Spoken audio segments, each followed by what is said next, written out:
আসসালামু আলাইকুম রহমতুল্লাহি ওয়া বারাকাতুহু। এই মুহূর্তে আছি নেত্রকোনা দুর্গাপুরের চীনামাটি পাহাড়ে।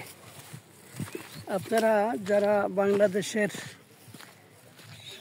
বিভিন্ন অঞ্চলের বিভিন্ন বিষয়গুলো সম্পর্কে অবগত, আপনারা হয়তো জানেন যে বাংলাদেশের একমাত্র নেত্রকোনার এই দুর্গাপুরে অবস্থিত চীনামাটির পাহাড়, অর্থাৎ এই যে বিভিন্ন ধরনের চীনা জাতীয় যে সমস্ত পণ্য তৈরি করা হয়, এখানের মাটি দিয়েই সে সমস্ত বিষয়গুলো তৈরি করা হয়। যেখানে বিশাল গর্ত দেখতে পাচ্ছেন, এখান থেকে মাটি নিয়ে এই চীনা মাটি দিয়েই মূলত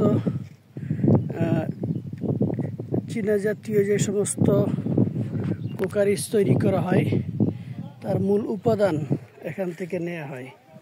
এই জন্য এটাকে বলা হয় চীনামাটির পাহাড়।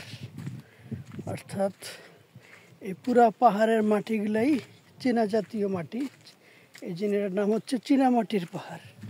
আমরা অবশ্য একদম দুপুরবেলা এসছি, যার কারণে লোকজন খুব একটা দেখা যাচ্ছে না। তারপরে আপনারা ওই যে পাহাড়ের উপরে দেখতে পাচ্ছেন বেশ কিছু লোকেরা আছে, ওইদিকে লোকেরা আছে, সবাই আবার গোসলও করছে।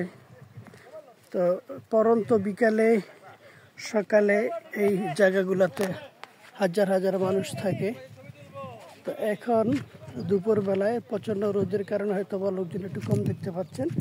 বাংলাদেশের যে সমস্ত জায়গায় দর্শনীয় স্থান, এর অন্যতম একটা হচ্ছে এই চীনামাটির পাহাড়। তো আমরা অনাকাঙ্ক্ষিতভাবে হঠাৎ করে চলে আসলাম। তো সকলকে মুবারকবাদ জানাচ্ছি এই চীনামাটির পাহাড় থেকে। সবাই ভালো থাকবেন। আল্লাহ হাফেজ।